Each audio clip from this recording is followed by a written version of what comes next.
All right, hi everybody. Welcome today to our second day of amazing guest speakers that we're bringing into the University of West London. Very pleased to have with me today somebody who I've worked with for what, a year and a half now, 2 years. Steve, yeah. Everybody, Mr. Steve Lewis. Hi everybody. Hello Ben, and hello everyone else. Hello. So Steve, tell us about yourself. Who are you, and can you, in a nutshell, give us some of your career achievements to date? Career achievements. Okay, I'm Steve Lewis, as Ben has said. I've been in the music business for 40 odd years now.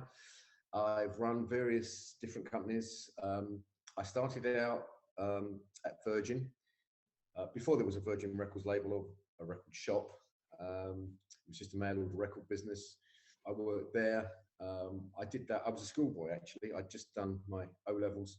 So that was when I started. It was back in 1969.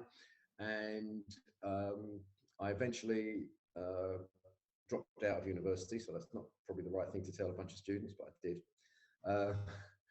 And I threw my lot in with Virgin. Richard had been nagging me for quite a long time to work full time. He doesn't have very much respect for formal education. He left school at 16, persuaded me to drop out of university at about 21, I think. But during that entire period, I worked part-time for Virgin. And I think Ben wanted me to tell you something that I'd previously told him, which was I used to go to school, change out of my school uniform, and then take a train up to Marble Arch where the Virgin Records people were. And I worked from about 5 o'clock until 9 o'clock for £1, out of which I had to take my fares. And I would do that 5 days a week, which by the end of the week left me enough money to buy an album, which was the sole reason for going to work. So I did that, and then I eventually threw my lot in with Richard full time, as I say, in about 74. I was asked to run Virgin's artist management company, which I did, and I did that until 78, at which point we were all learning about the music business together at the same time. We didn't have an adult to tell us what to do. I mean, we really were kids. I mean, we were teenagers. And Richard's 3 years older than me.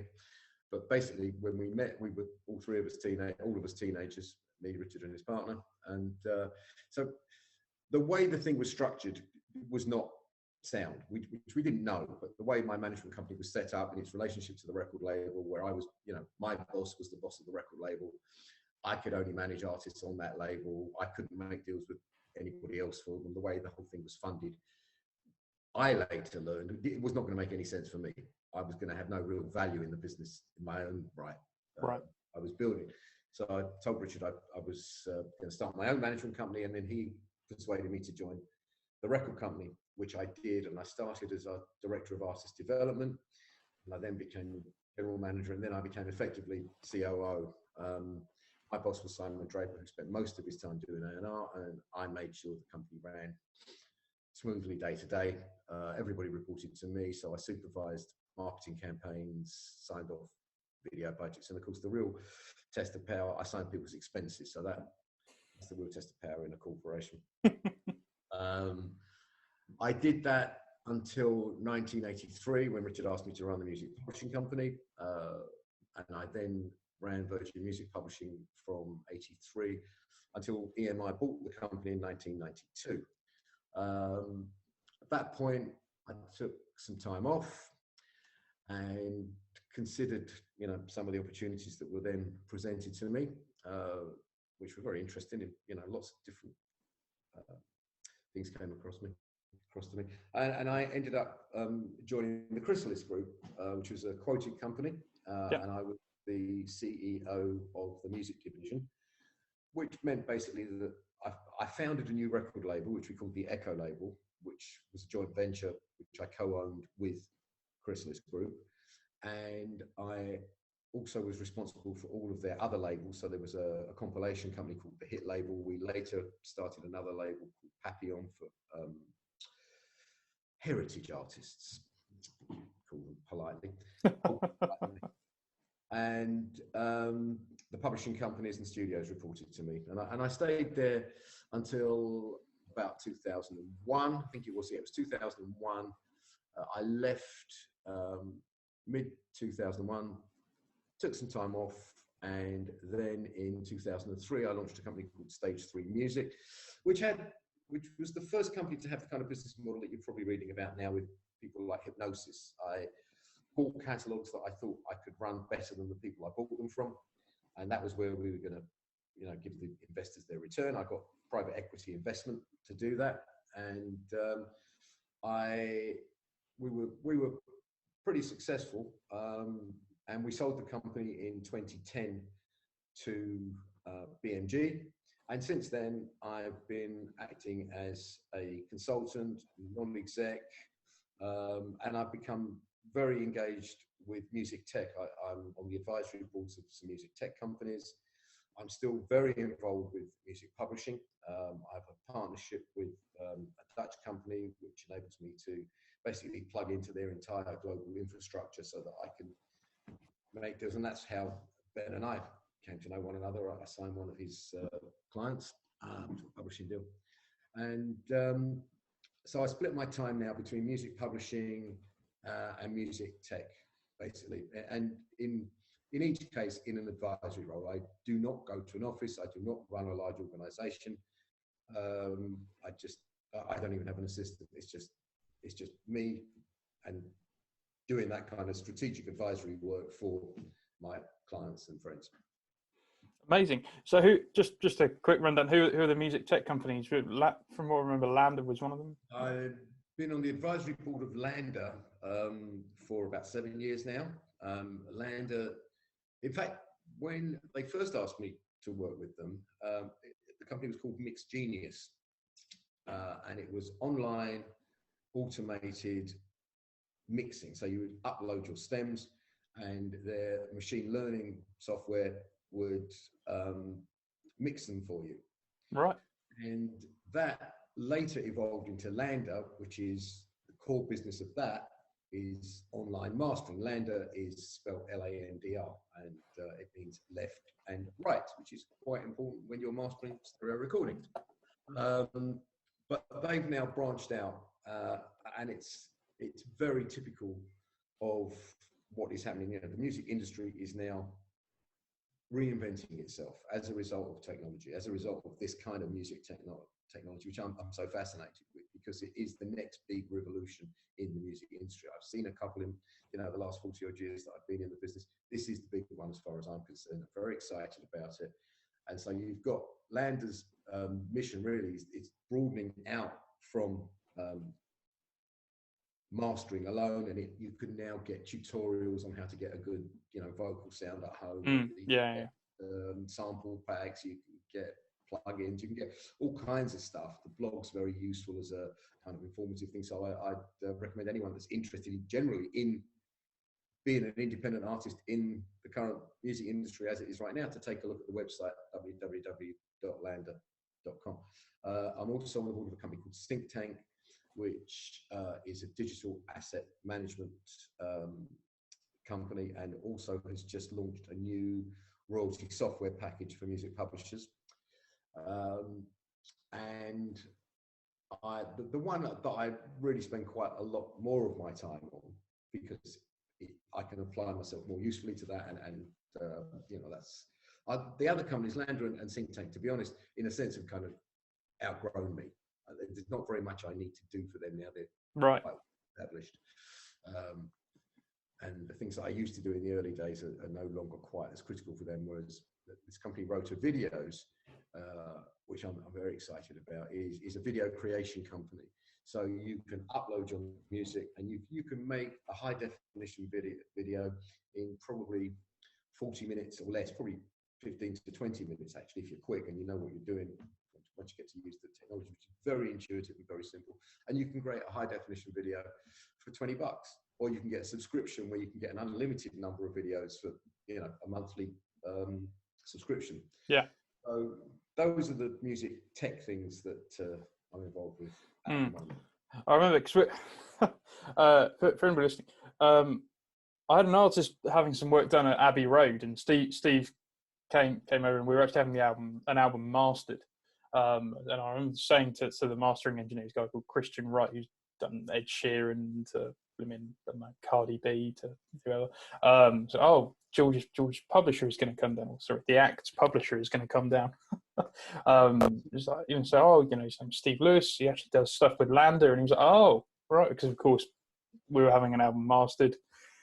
Lander, a mastering company, and I thought we were going to go into this whole, you know, Lander isn't, you know, you're never going to replace human beings mastering stuff. And Christian was actually one of the people that said, well, no, I was involved in having to sort of do some of the bits and bobs in the early stages of Lander.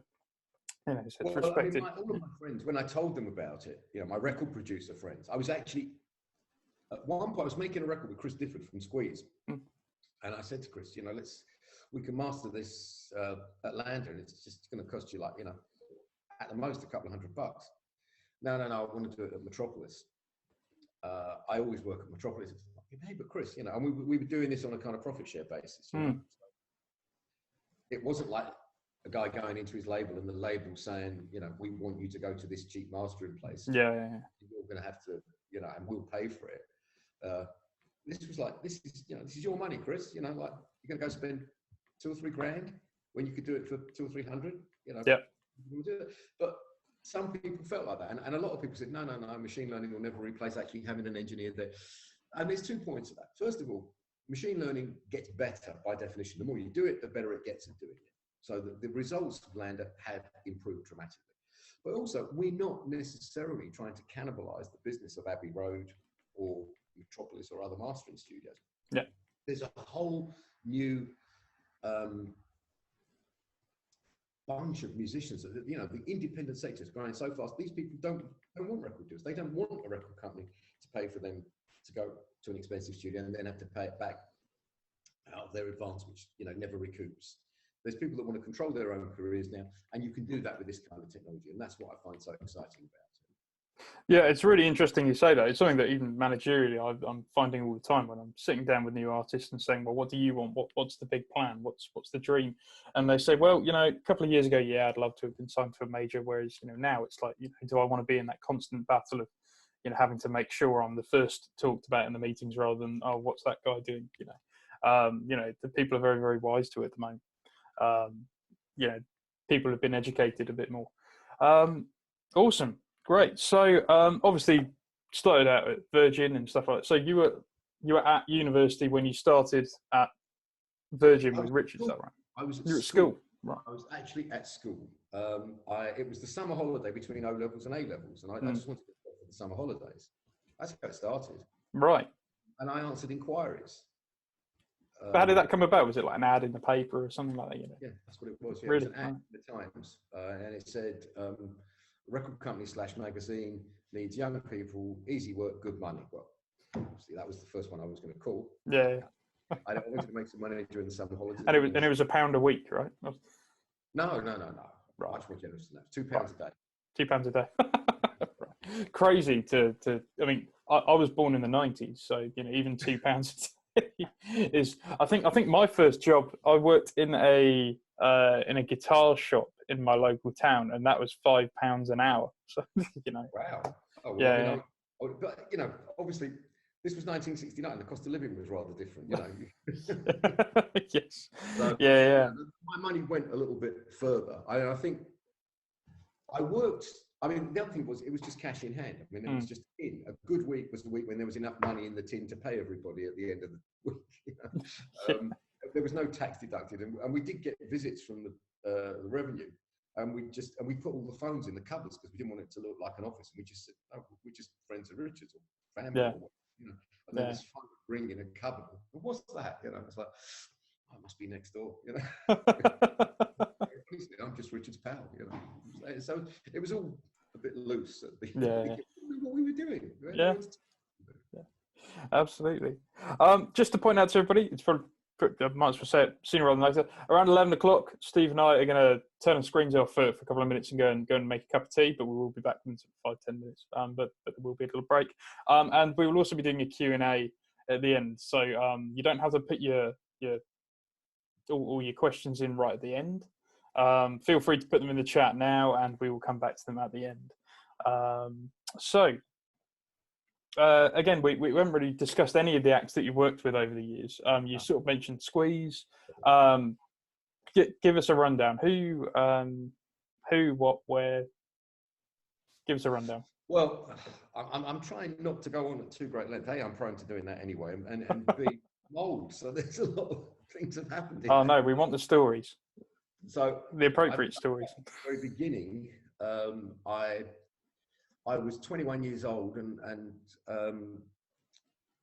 that's when I started full time. When I dropped out of university and took this job and became the managing director of Virgin Artists Management Company.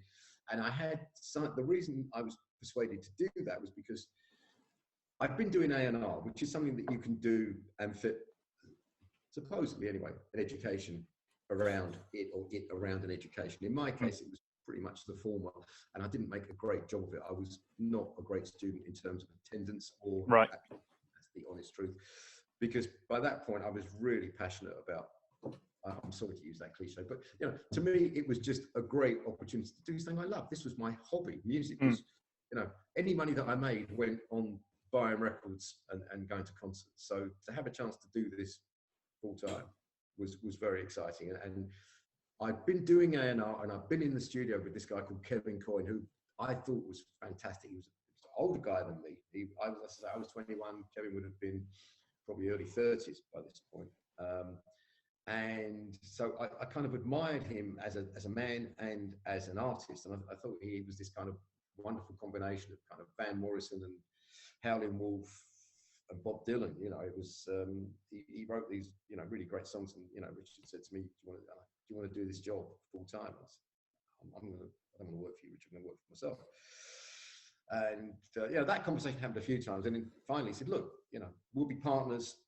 You'll be the managing director of the company, and your first artist is Kevin Coyne, because we've just signed a management contract with him, and now we've got to find someone to do it." That was the way Richard did things. It was like, and it was like, and then we'll find someone to do it after you signed the contract. So Kevin was stuck with me, this kid who didn't have a clue what to do. So I organised tours, and we recruited a band. We put a good band together, and the best band we had was. We were auditioning. We had a great guitarist, but it was all very homemade at the beginning. It was a real DIY kind of thing. So, like, one of the women that worked at the company had a boyfriend who played slide guitar, and he ended up being the guitar player. And he was brilliant, as it happens. Not a star, but a great player. Yeah. The bass player was the guy that worked in the warehouse, in the mailroom, and we found a drummer somewhere. But as things got a little bit better, we recruited more people. So we were auditioning for guitar players once, and this little guy walked in, and he was older than most of the other guys, would have been at least mid-30s, and plugged in and started playing. It's like, we just looked at each other like, wow, this guy's in a class of his own. None of these other guys have got close to this. And that was Andy Summers. Right, okay. Formed the Police with Steve. Yes, yeah. So we hired him on the spot before he changed his mind. Yeah. And that was a fantastic version of the band. We had Zoot Money on keyboards, who's a sort of legendary keyboard player, and we had great times on the road with that band. It was a lot of fun. I mean, of course, I did terrible things to that band just due to my own experience. They knew much better than I did how things worked on the road, and right. I was so I was kind of learning my craft very much at their expense. God knows how they didn't kill me, because I arranged a tour for them in Sweden in January and February, which you do not want to be in Sweden at this time. It's bloody freezing, the right. band, Yeah. we had all kinds of trouble, and it all entirely my fault. They tolerated me because they knew I was well intentioned. Yeah. So I carried on with them, and a couple of other bands, and then, as I say, eventually, I realised that the structure didn't really work.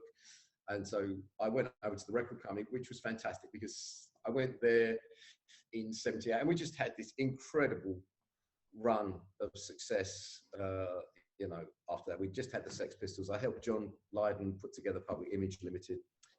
I looked after all the touring requirements of the label, because by the time I went, what was it, 78? So 4 years. I had 4 years experience by that point of managing artists, of putting tours together, of hiring road crew, of hiring PAs and trucks and all the things you need to do to put on a show. Yeah. And I did. I'd been the A&R guy on Tubular Bells. I used to go down to the studio while Mike Oldfield was recording Tubular Bells, and then I got a call from Richard one day asking me, well, this was, I don't know if anybody listening or watching would be able to would know this necessarily, but the post office tower used to have a revolving restaurant. You could go to the post office tower and you go up to the top, and there was a restaurant there which turned as you were right around this central core. So it would go around like that. And so you get these panoramic views of London from the top of the post office tower while you're having dinner. One day I got home from work, Richard rang more or less as I walked in the door. I'm having dinner at the post office tower with Mike Oldfield. We'd love you to join us. We've got a big project we want to talk to you about. Okay, fine. So, sort of put my coat back on again, get back in the car, go down to the post office tower. Richard is sitting there with Mike and Phil Newell, who was the guy that designed the Manor, fantastic recording engineer who designs and builds recording studios. Right. That was the Virgin Studio. And the three of them were sitting there and I joined them. And Mike is a strange guy. In a really good way, but I mean, he's eccentric, perhaps. Right. And he was incredibly shy, so he hadn't done any tours. He wouldn't tour. So we had this guy who had the biggest selling album in the world for a while, which was Tubular Bells, #1 album all around the world, and he wouldn't tour it. And Richard had been trying to persuade him to tour it for ages, and Mike was very shy, very withdrawn, and like, no, I'm not doing it. And at this meeting, I sat down and Richard said, Mike's got something he wants to tell you. And Mike's looking at me with this strange look on his face, which I'd never seen before. It was like, I'm going to do a tour and I'd like you to organise it. But he had this in January, yeah, we'll do it, yeah. Well, I do a little bit better than that by then. So I said, well, yeah, that sounds great. What's changed? And he, cut a long story short, he'd been on this self-improvement course called Exegesis, and he now believed that everything was possible. As long as you had a positive attitude, you could do anything. And so I said, okay, well, that sounds great. I know how to arrange a tour. And he said, yeah, but I don't want to tour like everybody else does. No, fine. I mean, you don't make music like everybody else does. Of course, it's all based around that. No. He says, I don't want to use a regular PA system. I don't want anyone else to have control over the mix, even while I'm playing. And at this point, I'm starting to get a little bit alarmed. And Phil Newell was looking across the table at me like, he's lost his marbles, what's going on here? And then what Mike then wanted to do was, he wanted to build his own PA system. He didn't like the sound of PA system. He didn't think it suited his music. What he did like was the sound of his stereo speakers that he had in his living room, which were called Quad Electrostatic, which is a high-end brand. And these speakers, they look like central heating radiators. Didn't look like a regular speaker. And he said, what we're going to do, we're going to build a PA out of those because they've got a fantastic sound. And Phil's looking across the table at me going, and I'm going, is that going to work? And he goes, yeah. I know you can do it, Steve. I know you can do it. It's like, oh, okay, So it was clear at this point from the kind of body language of everybody. It's like, don't argue with him. Let's just go along with this. And then we'll have another chat and see how we're going to make this work. So I have the meeting and I commit myself to doing all of this stuff. And then I have another conversation separately with Phil, who says to me, it's madness. It won't work. There'll be no bottom end on this. They're fine for your living room, but if we're going to have, sorry, I should tell you the lineup we were going to have. We were going to have an 8-piece electric band with a small orchestra and a choir. Right. Okay. Yeah. Just to make my life a little bit more interesting when it came to getting work permits and stuff like that. Yeah. And he said, it won't work. And then the other part of Mike's master plan was that he wanted to control the mix, and there'd been these new desks invented by SSL where you could program. It was kind of computerized mix, which he said, would give him control of it because it was pre-programmed. And so, like, when we're playing Tubular Bells, at 3 minutes 40, these EQs come in and that balance changes, etc., etc. So Mike thought that way because he played all the instruments himself, mixed it himself, mastered it, did everything himself. He would have the same level of, one of the reasons he'd been reluctant to do it, in addition to his innate shyness, reluctance to be a performer, as it were, was his lack of control. In the studio, he could control everything. On stage, he hadn't thought he'd been able to until this point. And Phil said to me, if you put an SSL desk in any studio, you need to have a maintenance engineer on site permanently because they are, you know, it's like having a Ferrari. It's a highly tuned machine, and it doesn't run smoothly unless it's very carefully maintained. And yeah, he said, if you put that on a truck and take it around Europe, you've got no chance of it working properly. It's just not.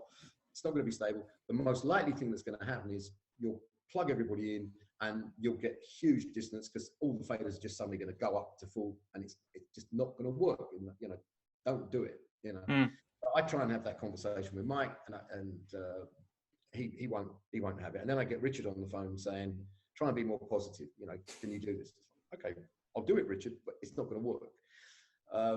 Anyway, so we did do it, and what Phil had predicted did in fact happen. So we had to go out with like 2 PAs. We had a conventional PA to put the electric band through, and we had this PA which I had to build. I had to go and buy industrial quantities of quad electrostatic speakers, build them all into flight cases, and turn them into a PA. So we put these 2 things together, and we then had a maintenance engineer on stage, which is ludicrous. Yeah.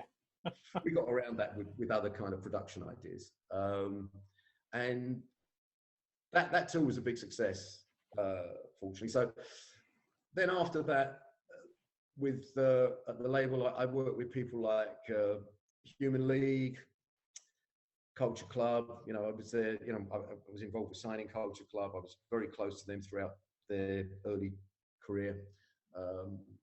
Same with the Human League. I got on really well. You know, some people you just get on with really well. Yeah, and yeah. I got on particularly well with Culture Club and Human League, and at that point I had quite a bit of responsibility, so I could really make a contribution, as it were. You know, I was able to do that. And then there were lots of others. I mean, it was a lot of fun. We had a really successful run. Orchestral Maneuvers in the Dark, OMD, Simple Minds, Japan, etc. Yeah. And then I went on to the publishing company, where when I went to the publishing company, they reorganized the record label, and at that point, Virgin Records was not breaking artists. As I said, the managing director, who had been my boss at Virgin Records when I was the number 2 guy, he kind of lost interest. He by that point made quite a lot of money, and just really wasn't interested in running a big organization. Other people had taken over the A&R from him, when that was his strength. Right. Brilliant A&R man. Yeah. And these other guys, they weren't delivering new hits, and the label began relying on the Now series. We'd started Now, That's What I Call Music, and that had been a huge success. And that was what was paying the bills at that point. And then they changed the strategy slightly, because in a record company, it's much easier to take a band from gold status to platinum status than take a band from a start, you know, standing start to gold. Yeah. So they started signing people like, you know, the Rolling Stones and Brian Ferry and so on. Now I'm running a publishing company, and I had like first look at everything they were signing. So I had a little advantage over other publishers, but they weren't signing anything that I wanted to sign. You get someone like Brian Ferry's already got a publishing deal, you know. Right. And, you know, so I started looking at other record labels, and we started looking much more broadly at the world and other labels, and the labels that were happening, you know, where you thought they could do something with the artist, were not Virgin Records. You know? I started signing other songwriters. So I signed at Virgin Music. I signed people like, Take That, Bros, Fine Young Cannibals, Terence Trent D'Arby, Alison Moyet. You know, none of these were on Virgin, and it was a bit of a departure sort of from a corporate strategic point of view, but no one complained for obvious reasons. Yeah, of course. Yeah, we became the #1 publisher without the benefit of that, the Virgin Records repertoire. Now, having said that, Virgin had opened some satellite labels. So there was a label called Siren and a label called 10. And their A&R was better. And I was fortunate because I'd know about their signings before other publishers did. So through 10, I met Jazzy B and signed Soul to Soul before they had a hit. I signed Cutting Crew through Siren. I signed Tapao through Siren. So we had a really successful roster at Virgin. So right. I mean, you talk a lot about A&R and how your old MD, he was a much better A&R than all this kind of thing. Just a quick one. I mean, the university has its own record label, and there are students watching this right now who are part of that record label. What in your experience makes a great A&R? What skills did he have, and that you've seen through the years that make a really good A&R? Well, some people will say you can't teach A&R. It's about judgment. It's about whether you have good sound judgment. And I think to a certain extent that's true, but there are also certain other things you can look for. Like, we tried very hard, for example, to sign Adam and the Ants. And it wasn't just because we liked the music. It was because there was a movement growing up around this. It was the same thing with punk. We signed the Sex Pistols because this wasn't just about the music. It was like you wanted to be a part of this new movement that was happening as well. And of course you assume that if they're gathering people around them, I mean, this is all pre-digital, don't forget. So the way you career then was that you started local and you built out. If you were a London band, you'd play the London venues and you'd try and be doing well enough there that you could persuade people to book you a little bit further outside London. Or if you were a Midlands band, you'd want to get more gigs in the Midlands, and then eventually you'd want to try and build out from there. You'd want your fans to do that. So that was all part of it. It's like there's a movement growing. These people are going to follow these bands, and perhaps there'll be other bands like it in the case of us. So we didn't want to sign the Sex Pistols, by the way. We were very prog rock, right? Which is what the Pistols were like. Very much polar opposite, And it was Richard who, won't mind me saying this, he's tone deaf. I mean, Richard didn't even have a stereo at home when I met Richard. He didn't listen to music. He trusted us to make the judgments. But he was the person that was very keen to sign the Sex Pistols because he could see there was something happening. He didn't understand the music. He didn't understand Tubular Bells, it's the honest truth. He'll always tell you that's his favourite piece of music, doesn't he? Right, of course, yeah. But he could see what was going on, and that was really critical. So A&R can be a number of different things. It's that judgment call in the first place, but it's also awareness of the world outside and what's happening. I've signed bands that I don't personally listen to. It's not necessarily my cup of tea. I had a fantastic dance A&R guy who worked for me once, and he brought in the Prodigy. Right. Played, and I said, look, I don't get this. I don't, it's like, I'm too old. I don't take the same drugs as these guys. I don't go to the clubs they go to. I don't wear, Right, yeah. But it's true. You have to be in that scene. You have to be to understand it. And he did. And I said to him, look, Rob, if you want to sign this band, that's great. But, it's down to you. If they're successful, all the credit is yours. Because I don't get it. My judgment when I'm doing A&R is sometimes it's about my own taste. If it's music that I think I really understand, that's fine. But in other cases, I'll delegate that responsibility to someone who's part of a particular scene, particularly in the area of something like dance music. My A&R decision there is whose judgment I will back. Are you the guy who I'm going to trust to understand that particular culture, that dance culture, or that, whether it's that or some other, trance music or electronica or whatever, distinct genre it might be. The way I would do A&R is I would trust the judgment of that person. My judgment call is like, is he the right guy or is it him? And once I back that guy, I try and help him to be as successful as possible, even if I don't personally like the music. I mean, it's almost A&Ring A&R guys in itself. You're obviously talking about it from a very senior position. But no, I mean, that's really interesting that you say, understand the scene. I think it's definitely something to take on board. Real quick one. What were the last 5 songs that you saved? Right. Well, you did tell me you were going to ask that, so I did have a chance. I ask everybody that I bring in, and normally they're like, "Oh God, hang on, oh geez," Well, so I'd give you a little heads up. Yeah. Okay, I have thought about it. This is a snapshot of what I'm listening to now. It's not like these are my favourite records of all time or anything like that. Yeah. But right now, I'm working with a songwriter called Alex Ellis, who I'm really very, very taken with. This is music that I listen to myself, that I think I'm qualified to make a judgment call on. He's got a band called Our Man in the Field, and there's one track on there in particular, which the band's called Our Man in the Field. The album, if you want to find it, you can on Spotify. It's called Come From Strangers, and there's a track on there called Thin. I used to be bulletproof, which has just been my sort of like constant companion since he first sent me the song. I was also introduced by a musician friend of mine who plays the ukulele to the theme from Shaft, performed by the Ukulele Orchestra of Great Britain. It's on YouTube. If you haven't seen it, check it out. It'll raise your spirits in these dark times. It wasn't going to be an easy answer from you, is it? The theme from Shaft played on ukuleles. Check it out. It's great. It'll raise your spirits, and we all need something like that at the moment. Right. I've also been listening to.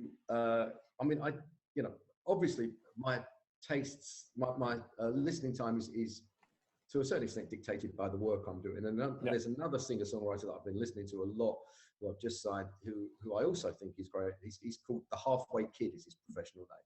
There's nothing available yet, but he's got a track called One More Night, which I'm particularly fond of at the moment. That's a very familiar name, The Halfway Kid. Yeah, Kwame manages him. Oh, right, okay, cool, yeah. I know Kwame, funnily enough. And I've been listening to the new Barry Gibb record. Is wonderful. Right, okay. Barry Gibb has recorded a lot of the Bee Gees songs. They might have looked strange. They might have had, disco outfits that look very dated these days and all that kind of stuff. But that catalogue of songs is wonderful. And he's done an album of duets, which is kind of very country flavoured. And there's a version on there. All the songs are fantastic, and all these new re-records are very imaginative. And on the one hand, they're very faithful to the originals. You don't feel like it's a kind of desecration of a piece of music you loved. Right. At the same time, they bring something new and fresh to it. And he's done To Love Somebody with an artist who I don't know, a country artist called Jay Buchanan. And it's fantastic. And there's some other really good tracks on that. Oh, yeah, Jay Buchanan is the singer of a band called Rival Sons. Oh, is he? Yeah, really, really good rock band. Really? Yeah. It's a very good take on that song. And then, I don't know why, but I've been listening to Nils Lofgren a lot lately, who's an old... Oh, yeah. There's an album he did called I Came to Dance, which so that's been my kind of listening the last few days. And another one that I can't even talk about because I still haven't done the deal, so I don't want anyone else to know about it. I've been listening to that quite a lot lately. Right, okay. Hush, hush. Nice. All right, we want to sort of drill down a bit more into publishing. Certainly, any of my music management students who are listening right now, I expect you all to know the ins and outs of publishing. You've been through it at multiple lengths. But for any performance-based students tuning in right now, Steve, could you give us just a real brief? What is publishing? How does it earn? Why would you need it? Well, okay. We're talking about musicians. Songwriters are the guys that give the musicians something to play. So that's one of the reasons that publishing is important. There's no music business without a song, without a composition. You might be making music that is not conventionally structured, but it still constitutes a composition for the purposes of publishing. Any recording contains two copyrights. There is the copyright in the song itself, and then there is the copyright in the recording of that song. They're two separate copyrights. So if I am a songwriter, I own my creation, my songs that I've written. The songs are exploited most obviously by somebody recording them, and then the recording can be exploited. So the songwriter needs a recording, but the recording artist needs the song. So they're mutually dependent upon one another. If you are the songwriter, the publisher might help you get the song recorded, but the basic functions of the songwriter, of the publisher for the songwriter, are to protect your copyright, to protect your rights. So the first way you do that is you register the copyright with the industry organizations. So the Performing Rights, PRS, in this case, would be, you would register those songs. And then you, as you are now the copyright has been assigned to you as the publisher, you can now issue a license for the exploitation of that copyright. And that copyright could be exploited in a recording, and the recording itself can then be exploited by live performance, by broadcast, by what's called a mechanical license. A mechanical license gives you the right to make the record available on a mass distribution basis. It's called a mechanical license because initially you were mechanically reproducing the songs. You were making physical products that incorporated both the copyright in the song and the copyright in the recording. So the songwriter, even if you are the performer, you have to think of yourself as two people. You are, on the one hand, you are the songwriter, on the other hand, you are the recording artist. And you can exploit that these days. It's not about physical manufacture. There is, you know, we keep reading about the increases in physical sales, particularly vinyl, and now even cassettes seem to be fashionable for some reason. That's completely beyond me because they sound horrible. I do like vinyl. I don't know why anyone would want to listen to cassette if they had a choice, but there you go. But that distribution, you know, that mechanical license can now also be applied with a performance payment to streaming. And that is the way most music is consumed. The fact that there've been these increases in physical sales, it's still a marginal element in most artists' income. It can be a disproportionate amount of the profit because the margins on physical are much greater than they are on streaming. But if I'm the publisher and the songwriter, I can have my song exploited by more than one person. That might be called a cover version. So I own that copyright. I want to exploit it in as many ways as I possibly can. So I want, first of all, I want as many streams as I can get. You know, so I will try and work with the record company and the artist and so on to generate more streams, whatever you can do to steer traffic to streaming sites as well. But you would also, and this is a very important part of music publishing, you'd also be trying to license those songs, what's called a sync license, to license those songs into either a commercial or a television program, movie, a website, a corporate video. It can be anything like that. There's more income to be earned. So your publisher will do all of those jobs, and also will have sub-publishers, which they might own in the case of one of the majors like Sony, Universal, Warner's, BMG. They have offices all around the world, but they are called sub-publishers, and their job is to do the same thing in each of their territories as you would be doing in the domestic territory. So, you know, trying to get further types of exploitation. But the fundamental obligation of the publisher is to protect the copyrights, to register the songs, to collect all of the royalties, to process the royalties, and to pay to the songwriter their share of the royalties. And that is an incredibly difficult job to do well these days, because it used to be very simple. You had essentially two forms of income. You get paid for your record sales by your label, and you get paid for the mechanical royalties of each of those records sold from your publisher, and you get your performance income from the PRS, and that was about it. Well, now you've got literally hundreds of DSPs streaming the tracks. They're being used in so many more ways that the collection societies, the performing rights organizations are now processing literally trillions of lines of income. So it becomes a very dense, intense process. Now, much of that is mechanized, as it were, you know, done by computers.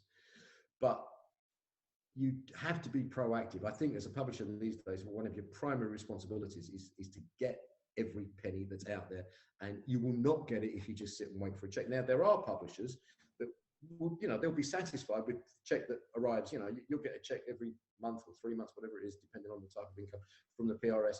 And, you know, you'll get money, but if you go back and you look into what they've done, if you look carefully at the statements, you'll find that there are songs that you've not been paid on, perhaps for an album. Maybe they'll only account for 10 out of 11 tracks. Maybe they won't have the splits right because you've got a co-writer whose publisher hasn't registered it correctly. So there'll be money held in escrow until like if I put one of my writers together with one of your writers, Ben, right? And then my writer comes back to me and said, well, I wrote that song, with Ben's writer. So it's 50% mine and 50% the other guy. Yep. The other guy goes back to you and says, I did much more work than Steve's guy. So, I want 60% of the song. So I register 50% because my songwriters told me it's 50%. You register 60%. The performing rights organisations look at that and go 110%. How do we pay 110%?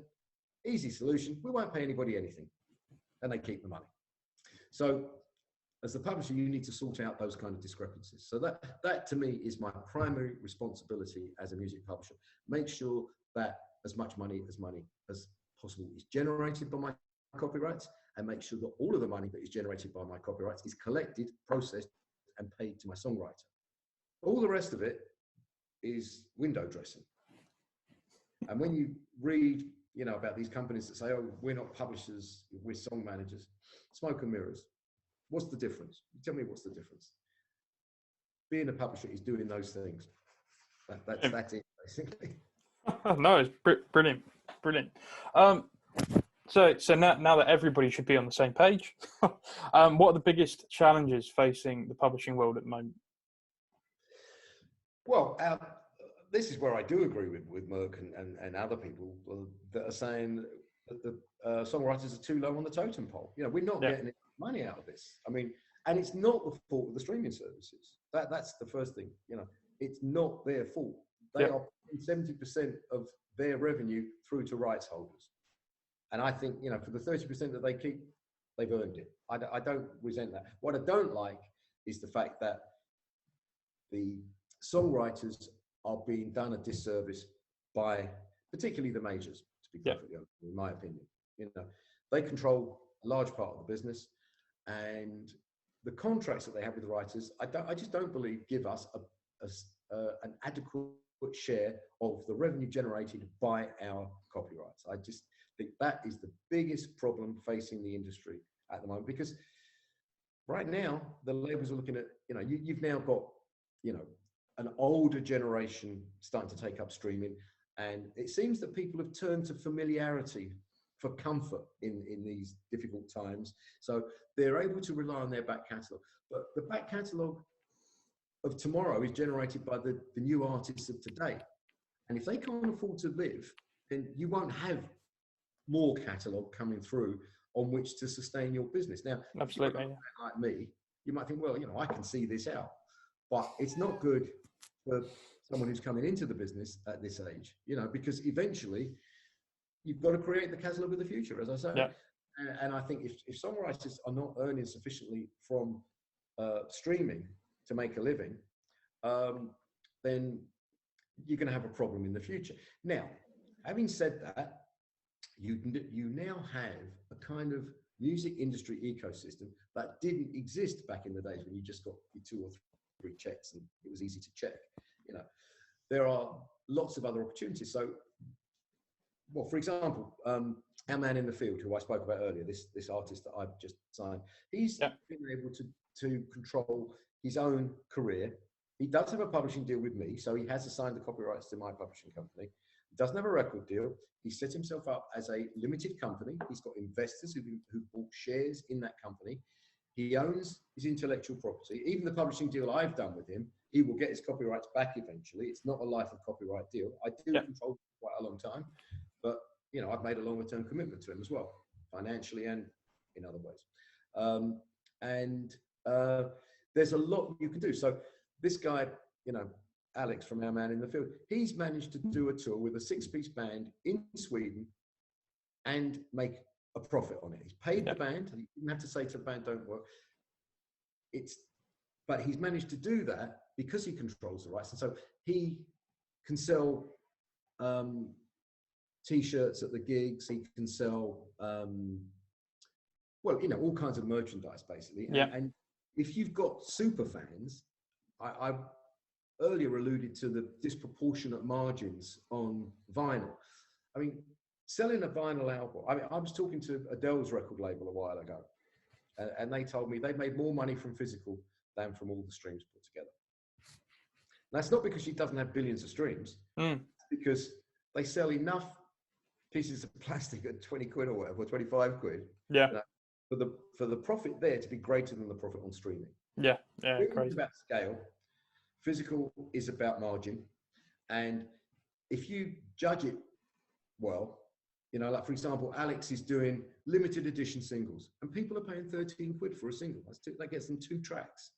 Now, you know, for $9.99, you've got a Spotify subscription, which gives you 50 million tracks. So that's the difference. You know, you have to get that balance in your work as an independent artist. So, you know, your super fans, your real supporters will help you. They will tip you. You know, you can do you can do live streams where people can tip you. You know, so I don't think that is sufficient justification for the lower proportion of streaming royalties that is being paid to songwriters at the moment. I don't think it justifies it. The fact that you can say, yeah, well, you can sell your merch and so on. What about if you're not a performing songwriter? You don't get those opportunities. And people were saying, oh, well, they're making money live now because ticket prices have gone up. And, you know, the records, when I started, we would give bands what we used to call tour support because they couldn't tour profitably. But if they could tour, even at a loss, it would sell enough records to justify the loss. Now it's the other way around. You sell a few records off the back of the profitable touring business you have. So the equation is different. The model is different, and there's a new model emerging. So I don't want to come across as sounding like I'm full of doom and gloom. I think there's a really great future because the independent market is growing faster than any other company. If you treated the independent market as a major, because it's of a similar sort of, it's a bit bigger than the biggest major, then its growth is very healthy. And streaming and technology has democratized the process. And that is the best news for songwriters and artists, as far as I'm concerned. The process has been democratized. You know, when I started, you couldn't make a record because you couldn't afford it. It was just a cost thing. You know, the gatekeepers controlled everything. The labels controlled the recording studios, the manufacturing, the distribution, the retail, the marketing. You know, at one point, EMI owned studios, pressing plants, distribution, and stores through HMV. The whole value chain was controlled by one company. Now that whole thing has been broken up. You know, if you've got a laptop and a broadband connection, you're in business. You can be a record label, you can be a broadcaster, you can be an independent artist that makes your music available. You can use social media platforms to promote it. You can make, as I said, you can make very cheap videos using platforms like Rota Videos. Yeah. You can master very affordably using platforms like Landa. You've got a choice of distribution. You can go to CD Baby, you can go to TuneCore, you can go to the majors. Universal have a distribution service which they will provide for nothing. Also, it appears they won't charge you to do it. Well, why are they doing it then? Because it's data harvesting. They'll distribute your music, but they'll be monitoring the reaction. If you put your music out through Universal's free digital distribution system, they're monitoring your results. If you start to build up a lot of streams, and they see that, they'll also be monitoring your social media probably as well, and they see you've got a lot of followers on Facebook or any of the other social media platforms, you'll get a phone call saying, would you like to be signed to one of our labels? So there's a process, but the record companies, the big companies, are now reliant much more on data. They don't hire as many A&R men, they hire data analysts to tell them, you know, you can't get a meeting, well, you know this, Ben, you can't get a meeting with an A&R guy if you can't tell the secretary, and I've got X 100,000 Facebook followers and so on and so forth, right? They don't even want to talk to you till you've got to that point. And so going back to publishing, that's another thing that we're doing. You know, we're developing artists' careers, taking them on at an early stage, helping them to develop, to get to the point where they've got a social media following, etc., etc. And then the question is, do you really want a record deal? I would argue that in many cases, you don't need a record deal. The big difference, the big change is it used to be all or nothing. I've been in meetings with Richard Branson in the very early days of Virgin where we would be with a bank or something. And we don't understand, how do you make money? You know, how does this business work? And what Richard used to say to them is, it's a bit like the oil business. If we drill 9 dry holes, we've lost a lot of money. But if we hit oil on the 10th, it pays for all the dry holes and then some. So an artist like a culture club, that bought an airline, it paid for a lot of failures, but you had failures. You also had a rather bloated infrastructure where executives had, were overpaid, had too many perks, too much T&E, the whole thing, Now, the model is completely flipped. You can retain the rights and you can decide what you want to do and how much you want to spend and where you want to spend it. And it's a very different model. But the big difference is that model, the drill 9 holes before you hit oil on the 10th hole, that is no longer an essential model. It's still much like that for labels because of their fixed overhead. They need you to be a million-selling artist or to believe that your next record will be, something like that. But the democratization has come in because what you have now is people that can make average wage. That was never possible before. It was all or nothing before. You were either, a band that the record label wanted to keep, and you were going to become U2, and you were a rich pop star, and it was, you were making fortunes, or you got dropped and you were making nothing. Well, now there are people out there that can make a reasonable living by making the record themselves. There's a number of people that I work with where they're probably not making much more than average wage, by which I mean 27, 30 grand a year. That's the average wage in this country at the moment. You're no good to a record label if that's the total amount of profit you can generate from your activities. But if you don't want to, if you don't want the alternative that artists used to have, which was like, okay, you've made a couple of albums, we're dropping you because we haven't sold any records. It's like, wow, what do I do? Do I start all over again? Do I try and persuade another label to do the same thing? You're tainted goods by that point, you're damaged goods. Difficult, and you end up getting an office job or being an Uber driver or whatever. And there's people that go, I don't need that. I don't need that pressure from a major label. And I don't want them telling me I don't have a hit single on my record. I want to put out my music the way I like it. And if I can make 25, 30 grand a year, that's good enough. I'm not an Uber driver. I am a musician. I am a songwriter, and I'm making a living. And I think that's fantastic. And that's where the industry's growing. That's where it's getting bigger. And so again, it's a lot of artists making a lot of music, but not making a lot of money, but making enough. Awesome. Right. I know you were conscious of, we want to have 5 minutes to go make a cup of tea. So should we do that now? Yeah. All right. Everybody, we're going to take 5. Just going to mute our microphones and our videos for a second, and we'll be back at probably just about 10 past 11. All right. See you in a sec.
Rightio. I assume everybody can see Steve. Drop it in the chat if you can or you can't. We'd love to know. Right. So let's carry on.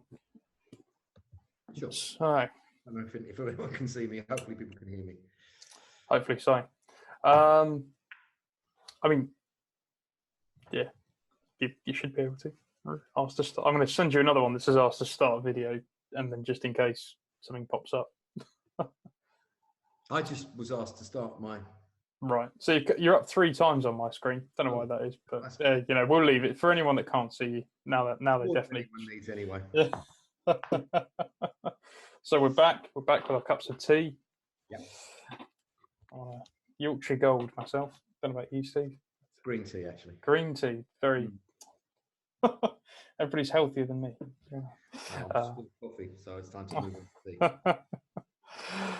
Right. Okay. So next question: at what point does a songwriter / artist / producer, a creative, need a publisher? At what point are they doing stuff and they should really get in touch with you, or any publisher? To be honest with you. Yeah. Well, people have different views of that. I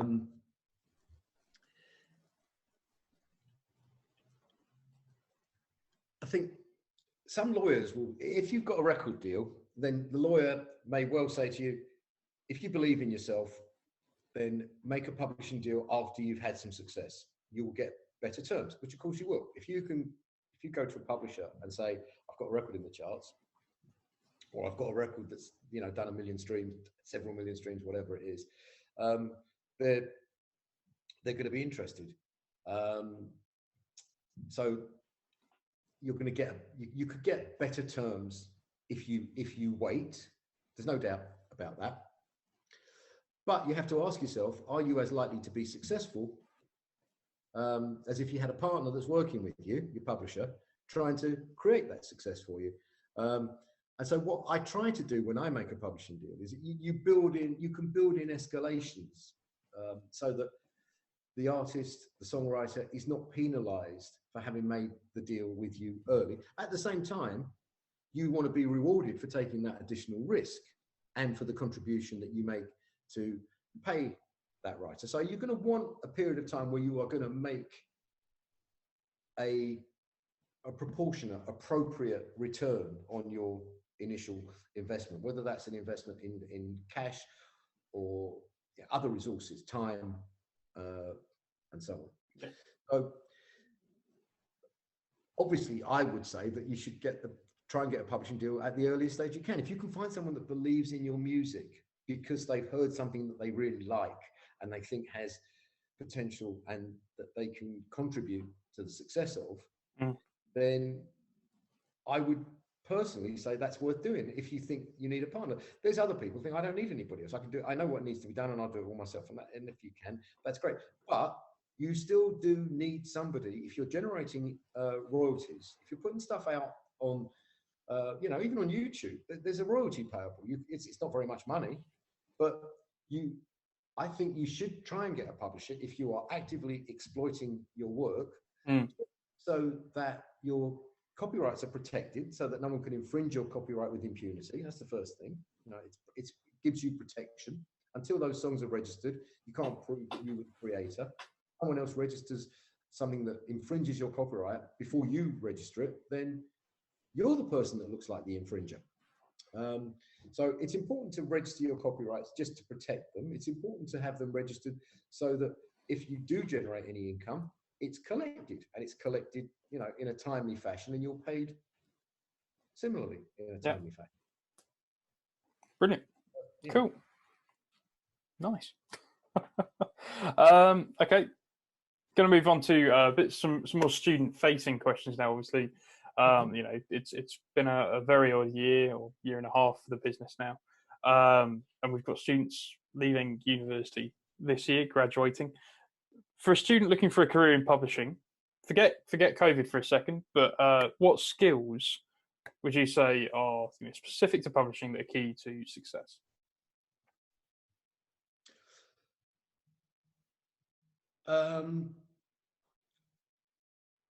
What? Sorry, are we talking about people that are performers or who want to be on the executive side of the business? Certainly, if we're looking at just going and getting a career in publishing, we'd be talking the business, the executive side. Talking about the people that want to work in a publishing company. Yes, yeah. Well, get as much experience as you can. You might need to do that, by trying to get an internship. There's lots of programs that are run for that. I think that, for the purposes of this audience, that, there's about 30 people watching this who are students. I'd say, also, I imagine that the University of West London has some kind of program for assisting students to move from being students into professional careers. I know they do that at the other places where I've... Yeah, we have a careers team. And, so make the most of that. And I think the record companies these days, I mean, when I went into the music business, everybody was just an enthusiast. There were no courses like the ones that you're running there. They didn't exist, which is why they end up with a so-called expert like me, who doesn't have any qualifications, talking to people that either have or are gaining qualifications. So the record companies take those qualifications seriously. So, work hard, get good results in your studies. It might lead to a job. And take any job you can get. Any job you can get. And to be honest with you, even if it's not in publishing, I mean, just get foot in the door. Write to everybody, phone everybody that you can. Be enthusiastic. But the best thing to do, I think, probably is to just do something yourself if you can. Go and listen to some bands. Tell people that you want to try and help them with their career. Try and take them, try and get to know A&R men, to take them stuff. Apply, for every dog's body job there is. That was what I did. It was like, whatever it is, I'll try and make myself indispensable. I'll do any, job that I'm asked to do, just to show that I'm capable and that I'm keen and I'm prepared to put some work in. And don't go into it if it's your objective to make a fortune. Do it because you really want to do it. If you're just doing it for any other reason, you're less likely to be successful, frankly. People talk about people in major labels. They all love music. They might work for a big company. They might have to work in a kind of systematized way that I personally don't like. I've never worked in the I've always been in the independent sector. It's freer, it's easier, etc., etc. But I don't believe that I'm more passionate about music than people that work at major labels. That those people also, they love music as well. So that's the key thing. Then if you could get that kind of job, then of course you want to get the best terms you can for doing that job. But it was one of the best pieces of advice I got when I was an undergrad. Of that doors open so rarely in music. Just step through the one that opens itself first. I mean, when I first came to London, I wanted to be in publishing. I'd done the research at the back into the early part of the last decade. Publishing was where a lot of money was at. It still is, but obviously you look at. I mean, you may have different views, but to a teenager, I was like, well, publishing seems to be the route for me. Came to London, and the door that opened was management. But it was the first door that opened, and I walked through it. Yeah, and then you get to know publishers. I'm sure. Yeah, absolutely. Using the experience you've got, you learn the vocabulary, you learn the essence of what the music industry is about, whichever part of it you can get into. So if you can only get a job with management or with an agency or with some other related part of the music industry, you'll start to acquire those skills as well. But I wouldn't move away from my point about, don't do it because you think that's where the money is, because it's not necessarily anyway. I mean, certainly, a successful manager can make more money than someone who has a job at a publishing company. If you have a great job at a publishing company and you're great at the job, yeah, of course you can make good money. If you can get yourself into a position where you can have your own publishing company, then you'll make more money, but you take greater risks and you have less stability and so on. So, these are kind of choices that you make, I think, in many careers, not just in the music industry. Yeah, absolutely. Brilliant. Okay. What was obviously also one of the a great piece of advice that I received when I was younger. What was the best piece of advice that you received along the way? Well, it was probably the inference rather than a specific piece of advice, but the inference of my early encounters with Richard Branson and his then partner Nick Powell was, you can do it. That was basically the advice. You know, like it was. They had no reason to believe I could do it, but they just kind of advised me that you could do this thing. I was like an eager little puppy. You know, they were 3 years older than me, which is a big difference when you're 16. You know, I'm living at home. You know, they're living independently. You know, they're men of the world, and I'm a kid. You know, that's how it seems. Like they asked me to do something. Yeah, sure, I can do that. But I appreciated the inference that I was capable of doing it. That, you know, I was like, well, they're asking me to do that. They must think I can do it. I'll show them I can. You know, and I'll ask. You know, they'll throw the stick a little bit further, and the eager little puppy will bring it back from further next time. You know, and that was really how it was. So it's about, you know, don't do things that you know you're obviously going to fail at. I mean, you know, if you have to be able to say that's just not something I can do. Yeah. But for the most part, it was like, they think I can do it. I'm going to give it, you know, my best shot. And so if people give you an opportunity, just grab it with both hands and just work as hard as you can at it, because that means that someone's advice is, I think you can do this. And I can't be more specific. There are lots of other things that happen during the, you know, on the journey, as it were. But, you know, like Nick, I mean, one of the things I learned from Nick Powell, which really, you know, stuck with me and was kind of symbolic. You know, he came in once and I was sitting on the phone and like scribbling away on a piece of paper, notes from the conversation I was having. And I put the phone down and he just started yelling at me. It's like, ooh, what did I do wrong? It's like, you're using letterhead. It's like, yeah, that's what it's for, isn't it? No, it's not. Use scrap paper. That costs money. Don't, you know, just never do that. You know. But what it symbolized was, you know, you've got to, however successful you are, you've got to protect the downside. You've got to watch your costs and your overhead. So I took from that the much more general lesson that, like, you don't waste the money. You know, it's a scarce resource in a startup. It's a scarce resource, or should be treated as one in any company, to be honest with you. You know, you want to minimize your cost all the time. Oh, I work in a university. I'm fully aware of the, you know, wanting to minimize the cost regardless. But, you know, but no, jokes aside, no. Spend more money. That's what some people think their job is. It's to get the job done by spending less money wherever you possibly can. Yeah, absolutely. Yeah. Okay. You've worked with many acts over the years. Which act did you know would be a success when they were small, and which act did you enjoy working with the most?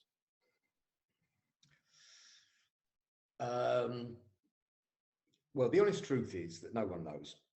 you have an opinion. You think every band you're going to sign can be big, you know. Yeah. But then let's qualify that a little bit. You know, these days particularly, you can be successful within a certain category. Success is not the same as it used to be. So yes, you sign every band thinking this is great, but sometimes you might sign an artist thinking this band's great, but they're going to be successful in this world, and you build a base in a particular world. Using the example that we did before of dance music, and then what you hope will happen, you do your calculations based on being successful in that world, but what you hope will happen is that that will give you a platform to be successful in other worlds. In other words, to cross over. So you go from being a success in the clubs as a dance act and being played by those kind of specialist radio programs to making a record that actually can cross over and get played on daytime radio programs as opposed to specialist programs or, you know, evening programs and so on. So anyone who says they knew from the very beginning, well, we all feel that way when we sign something, you know. And then there's others where it's a long shot and it comes in, but you know, no, honestly, I don't know if anyone really knows. You know, when you sign everything thinking it's going to be successful, you know, you want it to be, you believe it at the time, you know, even if it's, as I say, limited, like, well, this would just be a successful dance record, you know, it's not necessarily a career act. They're not necessarily going to sell albums off the back of this one song, you know, you still believe it can be successful in the terms that it exists, and, you know, within the genre that it exists in, No, and where no, you initially put in your efforts, you know, and then you want to build out from there. I mean, but was there an act that it kind of happened the way that you thought it was going to happen? You know, you saw them, whether it be a gig or a manager had approached you with the act, and you went, "Oh, That was Terence Trent D'Arby. right." I've got this. My A&R guys played me a tape, and I listened to it, and there's one song stood out, which was "Sign Your Name," which I thought was a great song, but I thought it was a little bit kind of like Stevie Wonder. And at that time, I'd worked with other, you know, artists that weren't white rock artists. Let's put it that way. I'd signed a guy called Derek Bramble, who was writing songs, and we were having big hits with an artist called Jackie Graham. It was all part of that Brit funk scene that was around at that time. And, you know, with 2 or 3 hit singles. Now, with a white rock band, you have 2 or 3 hit singles with that. You know, the record company's going to put a lot of weight behind the album, and you're going to probably have a gold or platinum album.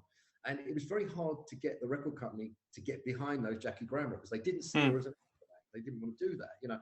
And I listened to this Terence Trent D'Arby demo, and I thought it could be another one of those. You know, is this going to be an album act? You know, sounds a little bit too close to Stevie Wonder to me, you know. And my A&R guy at the time was Mike McCormack, who now runs Universal. And he said to me, come and see him. You know, come see him live.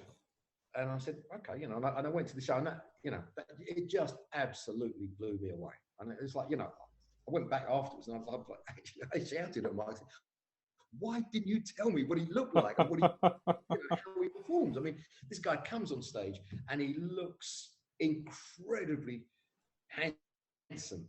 He's got these dreadlocks down to here. He's a very handsome guy. He's got this fantastic physique. He was a Golden Gloves champion boxer, you know, and he could dance. He could do all of that, you know, like the Prince stuff, and he was just amazing. And it was like, we've got to sign this guy. And that was the one I'd say, you know, like the minute I saw him perform, like, but the second song, it was like, this guy could be huge. This is not another one of these where the record company's going to say, oh, you know, he's not an album act. I mean, this guy is the real deal. I loved Terence Trent D'Arby at the time.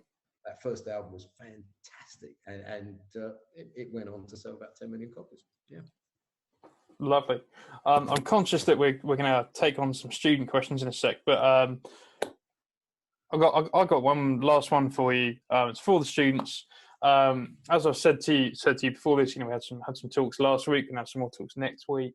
But we're asking everybody kind of the same sort of last question before we go into the student questions. Of what advice would you give to a student entering the business out of uni right now? I mean, we've had some people be like, accept failure, you know, because it's going to happen. You know, that was a great one. You know, we had like a guy called Walter last week, who's at ATC's, Frank Carter, the Rattlesnakes manager. He was like, look, I was out of work for a year. Just accept that, you know, stuff like that happens, because nobody reaches the top without a bit of pain.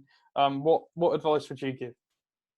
Well, I just wanted to answer the second part of your question, because I realised I didn't. Sure.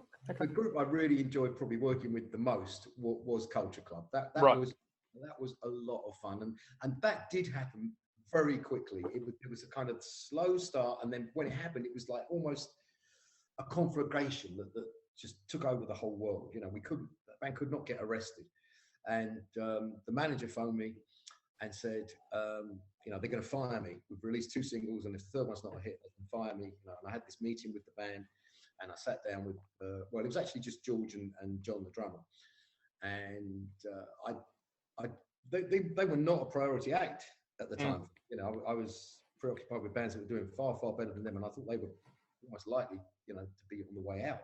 And I got my heads of departments together, and they said to me, oh, the problem is, you know, like, we've only got one track that will go to radio. And George won't promote it. And in those days, the music papers were very powerful. You did not want your artist saying the record company put this single out against my wishes. So right. You did not want to be in that position. And so I got them in, and I said to them, you know, I want to release Do You Really Want to Hurt Me as a single. And George said, no, I'm not going to promote that. I don't want it to come out. You know, I won't make a video. You know, why not, George? And he said, because people will think we're a white reggae band. It will be the end of my career.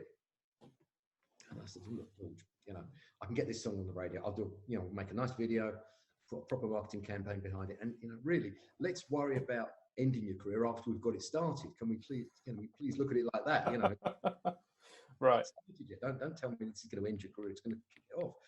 And we became very close after that, because that turned out to be a good decision. And once we put that record out, we got a bit of luck. We got on top of the pops because someone had to put it out because they were ill. We should really have got that program. And the next thing, it was number one in like 20 odd countries around the world, and then they had a career. And that was incredibly satisfying, because I felt very much like I had my hands all over that. You know, my fingerprints were on that project very much, you know, but also because, you know, they were such a great bunch of guys, and I got on with them really well, and still do. They just, you know, all four guys were just great fun. George was difficult sometimes, but in a lovable kind of way. I mean, you told me some of your stories of difficult acting, throwing Pete Burns out of the office and all this kind of thing. Doing what? You told me once that you threw Pete Burns out of your office. Yeah. Yeah. He was signed. Well, he was just being a dick, frankly. We were doing a deal with a label in Liverpool that had two acts: China Crisis and Dead or Alive. Yeah. And the guy that ran the label came in and brought China Crisis and Pete Burns with him so that they could meet us, because we wanted to do like a kind of label deal with him, you know, to release the stuff on his label. And so Simon, who was my boss, who was the managing director, got China Crisis because they were the ones that Virgin was, you know, particularly keen on. And I got Pete Burns, and he just sat in the corner silently, wouldn't answer me, wouldn't speak when I, you know, because he felt he'd been slighted because he got the deputy managing director and not the managing director. And so, like, in the end, I said, look, you know, I don't want to waste your time, Pete, and, you know, I've certainly got better things I could do myself than ask questions to someone that doesn't want to speak to me. So why don't you go wait in reception for your manager, and I'm going to get on with the rest of my day. And he just kind of sulked off, and I never saw him again or spoke to him afterwards. Oh, boy. Conversation with someone that won't speak to you. What am I supposed to do? No, exactly. Back to your other question. Yeah, it's the other one. What's the big piece of advice that you would give to a student leaving uni right now, wanting to enter the business? Who wants to be on the business side of things? Yeah, definitely the business side. Yeah. Well, I mean, do you know what? Let's do both. You know, sorry? Let's do both. I don't want to exclude anyone. Let's do both. You know, what advice would you give to an aspiring act who wants to make it, and what advice would you give to somebody on the business side? Well, there's a big difference between being a songwriter and an artist. If you're not also an artist, if you're not writing songs that you're going to perform, it's a much more difficult path. And to be honest with you, it's virtually impossible. Because you can't get songs recorded. It's not like the old days where, you know, if you send a bunch of songs to a publisher, they go, oh, I can send this one to this artist and that one to that artist, you know. So if you want to be a songwriter, and if you don't think you're a performer, then I think work on your production skills and make records with whoever wants to make records with you. Anyone can make records now. You only need a laptop and, you know, GarageBand or Logic or something like that. You can make the record, practice on other people, find people that are players, write with them, and develop your skills as a producer. There are lots of ways of doing that. Like, as I say, you read the blog at Lander, you sign up for Lander, they'll send you all kinds of tips to improve your skills, how to get a good vocal sound, how to get a good drum sound, how to record guitars, what plugins to use. Brush up your skills as a producer, because even the manufactured TV bands, you know, when it comes to it, you know, they've been chosen because possibly they can sing, probably they look good, possibly they can dance or whatever, but they're not songwriters in most cases. You know, on those programs they do covers. When people start applauding, it's because they're applauding themselves. Oh, I recognise that song. You know, applause. You know, it's so even those people now they know the value of a copyright, of a hit record, and they say they want to be the writer. And the only way that you can't get a song recorded by those people unless they have a piece of the publishing. So and the only way you're going to get to write with them, or get them to work with, get their record label to get you to work with them to write or whatever, is if you bring something else along. And if it's production skills, that's going to give you a big advantage, because just trying to get a publishing deal as a songwriter is really tough these days. If you're an artist and you want to get into the business, I would say, again, use all of these tools that are available, all of the things that technology brings you these days. Everything from, home recording to social media to let people know about it, put it on your Facebook, put it on your Instagram, put it on YouTube. Just start to try and build a buzz and maintain regular engagement with your audience. It's the days of putting out a single and building up anticipation for the big release of the album. That's okay, but it's really over. It's about audiences feeling a real engagement. You have to really engage with your audience. So if you're an artist, just regularly drop tracks, make lots of videos and put them on YouTube. You can do that with something like Rota, where you can make an unlimited amount of videos. If you've got something like a $20 monthly subscription, and you can just keep dropping different videos. It keeps people aware of you. It keeps you in their consciousness. It helps to build profile and it helps to build an audience. So that's what I would suggest you do if you're an artist. If you want to be in the executive side of the business, I think we touched on that earlier, but use the university placement system. And if you think you want to be in publishing, then keep that in mind, but look for jobs in any part of the music industry. You can move over later. You might find something that you never thought would appeal to you, but if you do with music, suddenly you'll go, oh, this is what I never wanted to be a publisher, but I love publishing now. When Richard asked me to run Virgin Music, I was offended, because in those days, the smart guys ran the record companies. It's like, well, why don't I get my own record label? Why do you want me to run this publishing company? That's for the guys that aren't smart enough to work at the record label. Well, you might find that you take a job, and I subsequently found that I'm probably better at running publishing companies than I am at running record companies. B, I really enjoy hanging out with songwriters much more than I ever imagined. I'm so fascinated by the whole process that I enjoy that just as much as the process of making records, which I also very much enjoy. But you don't know what direction it might take you. And so if you think you want to be a publisher, but you can only get a job in an agency, take it. Learn how the music industry works. Learn the vocabulary that people, discuss the industry in, and it'll serve you very well. And you might find either that you love that job, maybe you love being an agent you didn't expect to be, or maybe it gives you that opportunity to meet other people and someone go, that guy at so-and-so agency, he always comes up with the best new bands. We should give him a job in A&R or whatever, So just any job you can get, just get in there and be prepared to work as an intern, be prepared to do work experience, take a low-paid job, even in a part of the industry that is probably not where you want your final destination to be. You might be surprised that your final destination is not what you thought it might be. You don't think it is any longer. And B, it could offer you an opportunity to go where you do really want to be, or to find something else that's more suitable to you. I mean, I don't know a single person in the business who he can sit there and say, I now do what I originally thought I was going to do when I entered the business. Everybody has changed section of the business at some point. I also remember I had a student say to me last year, I'm not going to take a job unless it pays me more than 30 grand a year. And I thought, well, you're never going to get anywhere. You're never going to get anywhere. You don't really want to be in the music business. You want to make 30 grand a year. Well, decide what your objective is. Is it to be in the music business, or is it to make a lot of money?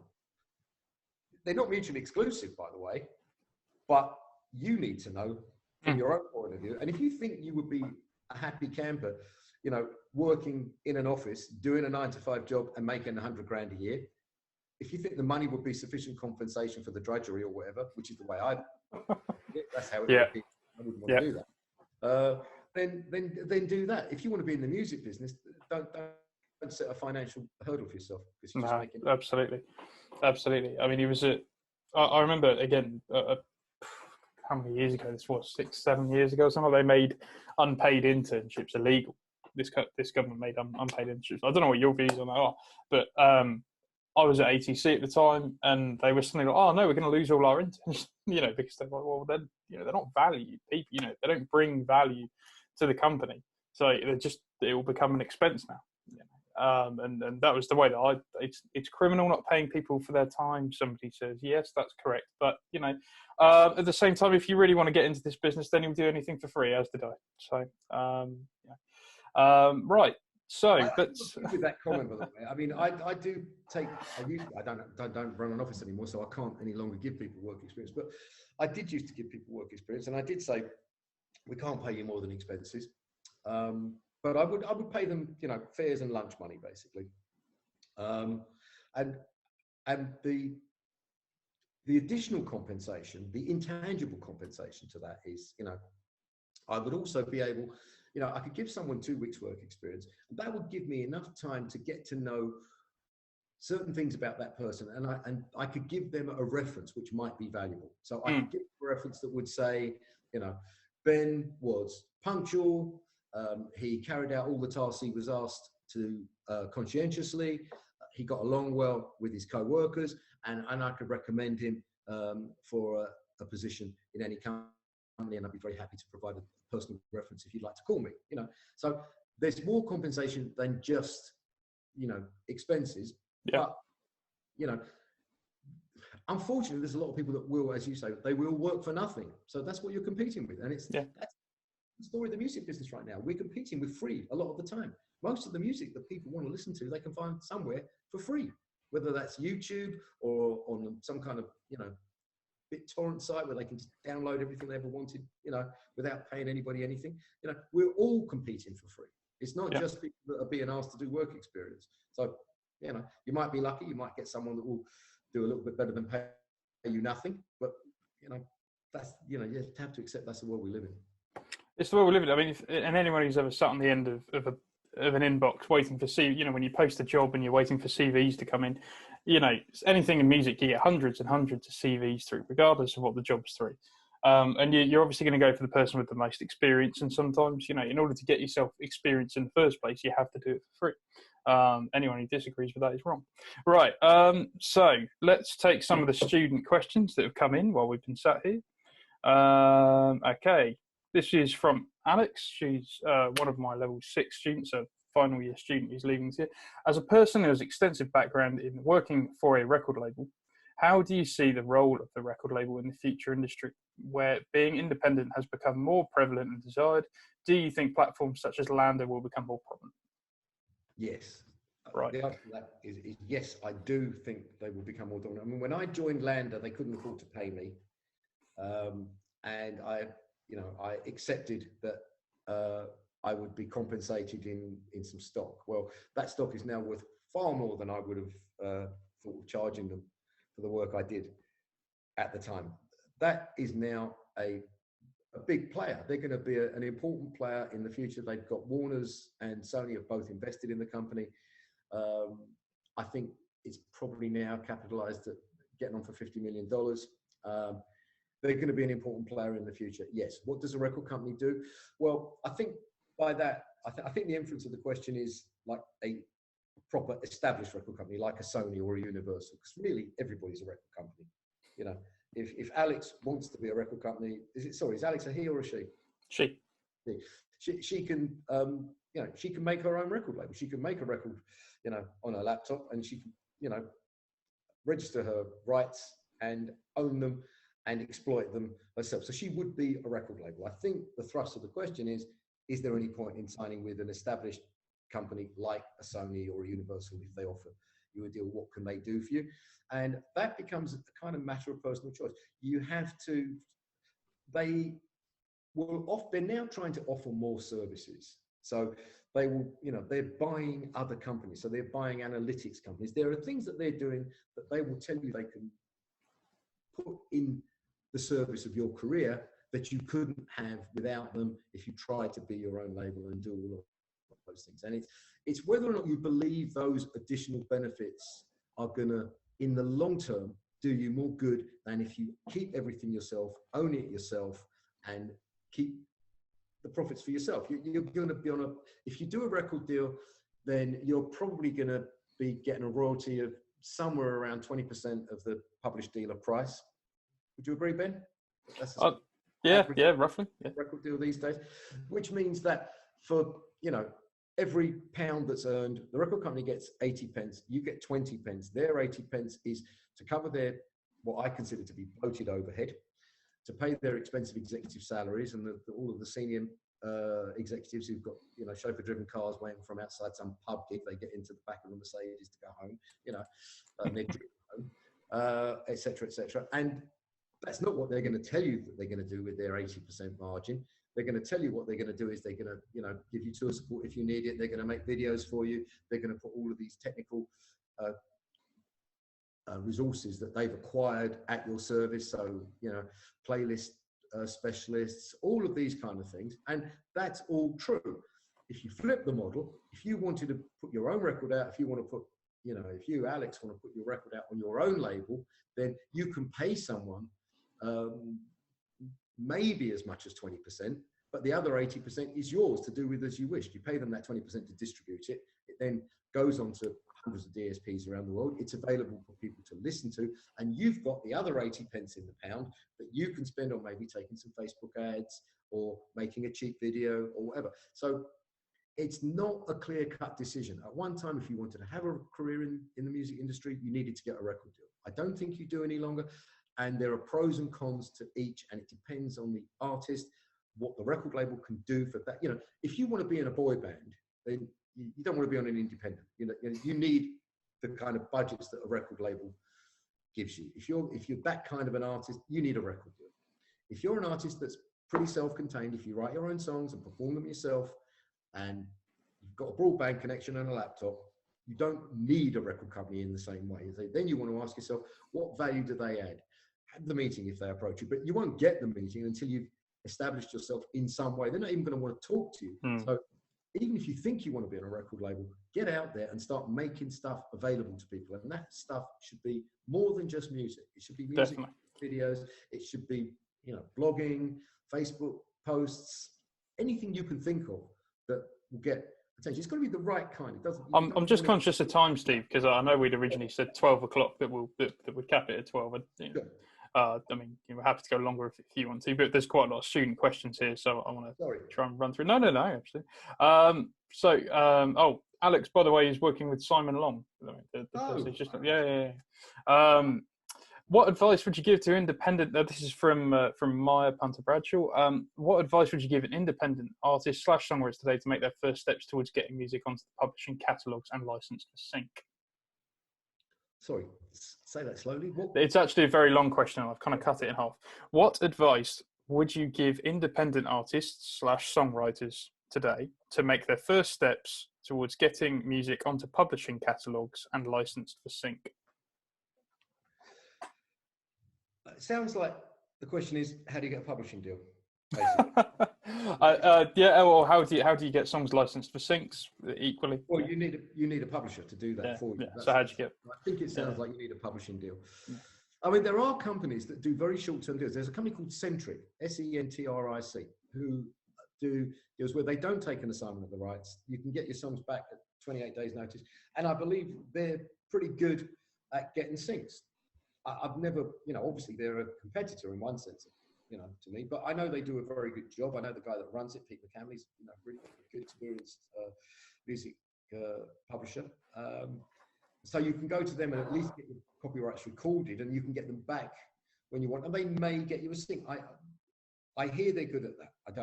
I've not actually got direct experience of it, but I hear they're good at that. There you go, Centric Publishing. Right, and then we've got one from Maya Heesum, who is heading up our university record label, Steve. How has new developments in technology impacted publishing and record labels, especially with apps such as social media apps like TikTok, reducing barriers to entry? Well, I think the question kind of answers itself there. Technology has removed a lot of the barriers to entry, and it means that basically anybody can go out there and put a record out, as we've been discussing. I think that is really asked and answered in that one. I mean, TikTok's obviously a really interesting one. Chinese originally based company. They're still based in China, but obviously they have offices all around the world. Certainly in London. In terms of publishing and record labels, I know a lot of record labels like to target getting a track going viral on TikTok. How's publishing in TikTok? How's that relationship? Are you finding a lot of people are able to claim their royalties from TikTok? Or it's very early days. Honestly, I'm not sure that we're getting all the money from TikTok at the moment. Right. I'm honestly not sure. I just don't know. I know they'll say. Who'd have thought copyright issues in China? Well, they're exploited outside of China as well. So there should be, if those copyrights are registered, there should be a way of collecting the royalties. But I think, you know, we're in the very early days of doing that, and certainly you know, TikTok's been around for a while, but it's only become this phenomenon relatively recently. I honestly do not have enough experience yet of how. I mean, we're still struggling to get streaming income, and streaming is far more developed than just TikTok. You know, like Spotify, for example. You know, specifically Spotify, Deezer, and all of those companies. And publishers are finding it hard to collect all of that money. It's a real effort. I mean, we're trying, but the amount of success we're having on streaming, you know, I know that we're not collecting all of the money. We're making enormous efforts to collect all of the money, but these new technologies do give rise to difficulties in collecting all the money, and that's I mean, even the majors are having massive trouble taking the money from streaming at the moment, aren't they? Right, which sort of neatly comes into the next question, which is from Terence. Can you explain the recent rise in artists selling their publishing rights to companies like Hypnosis? And could this be to the devaluation streaming has on older catalogs? I mean, we obviously covered this a little bit earlier in this session, but I mean, obviously, look, David Crosby's just sold his catalog, hasn't he? And he you know, famously said, "Streaming stole my income," or "Streaming has stolen my life," or something like that. You know? Yeah. Well, he was specifically addressing the David Crosby problem. His problem is that he was, I think, making most of his money from touring, and he's not been able to do this shit. So I think that's his specific problem. I mean, and this is a guy that's had a very colourful life. I mean, turbulent, debts, you know, ex-bandmates, etc., all after him for money. I'm sure he has to get out there and tour to make money, and this was a way of making money. And when he says he's not making enough from streaming, he was in one of the biggest bands in America, Crosby, Stills and Nash, but he wasn't the main songwriter. He didn't write their hits, so he's not going to be making as much money from his publishing as, you know, Graham Nash, who wrote Our House, or Stephen Stills, who wrote some of their other things. Sweet Judy Blue Eyes or something. He's not getting that money. So, you know, of course, if you don't write the songs, you don't write the hit songs. That's the other thing the streaming's done. It's caused this polarization. The hits are making a huge amount of the distributed revenue, and if you've just got, like, you know, the album tracks, you know, people don't listen to the album tracks anymore. They're putting together playlists of the hits and so on. Yeah, I mean, because prices are overheated. That's one of the simple answers. A lot of these guys are looking at it and going, you know, they're older now. This is, in a way, it's a way of them having some certainty. They get all the income. They will do a calculation. When you make a calculation to buy a catalogue, look at it from the other side of it, you look at it and go, you know, I'm going to give them, let's say, 10 years income, but I'm going to keep earning, because those songs will remain in copyright for longer than 10 years. I have to pay for the money that I'm using to buy the catalogue. And so I have to grow the income to pay for the money. If it just carries on earning at the same rate, then I don't make any money. So they've got the certainty of, you know, say 10 or more years income now. And if you're Bob Dylan and you're 79, do you want to wait and get the money 1 year at a time? Or no, you like to take $300 million now, set up trust funds for your kids, know that you're financially secure forever in a very, you know, comfortable lifestyle? Or do you bank on still being here in the 90s and going out chasing women and drinking and you know, you're probably not going to be doing that when you're in your 90s, are you? You know, no. So why not take the money now when you know, you can really put it to better use? That's what I think some of these guys are thinking. Other people have less faith, I think, in the music industry, thinking that, you know, my income's gone down and down and down since Napster, and you know, I can't keep touring because I'm getting older, and, you know, like Eric Clapton's got arthritis in his hands, you know, he's got a bad back from wearing a heavy guitar for all of those kind of years. So all of those reasons are going to make those guys think, I'll take the money now. And also, they're probably being advised that the prices that are being offered by some of these guys are more than the value of their catalogue, if you like, in simple terms, putting it that way. Yeah, absolutely. I mean, you're much money yourself, take it now while it's available, because these are going to crash and burn. Yeah, they're not going to make money out of your catalogue. You're making the money. Take it. Yeah, I mean, even just going back to David Crosby, I mean, I just brought him up on Spotify. You know, he's on him himself. Obviously, I mean, Crosby's solo career compared to Crosby's, career with Crosby, Stills and Nash, or Crosby, Nash and Young, or whatever. He's only on 220,000 monthly listeners. There's a lot of people out there. I see it from students a lot of the time, and they're like, "Oh, I've got 30,000 plays on Spotify. Why am I not earning more than 200 quid?" I don't know about. I personally 200 quid from 30,000 plays. I personally feel that Spotify actually pays. Certainly, we know not in the publishing sense, but if you've got a good split with your label, you actually get paid quite handsomely. Certainly with George, we were at George's streaming peak, we were bringing in sort of 20 to 30 grand each quarter, on sort of 1.6, 1.8. And that was on a 70-30 split with the label. I actually think streaming pays quite well.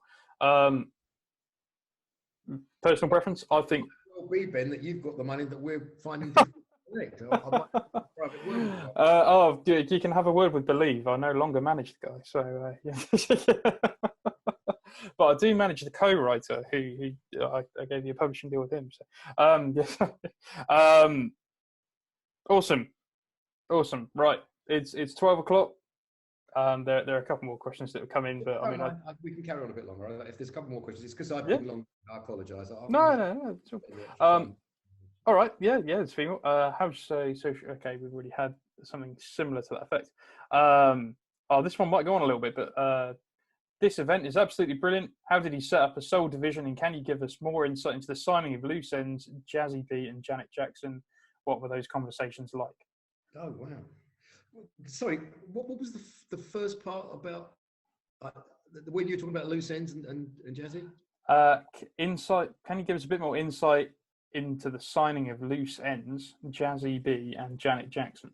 What were those conversations like? Unless we're talking about Virgin Records primarily, We've got a soul boy here. Yeah. Good to see you. I had a fantastic A&R guy working for me at the time called Mick Clark, who sadly passed away a year or two ago.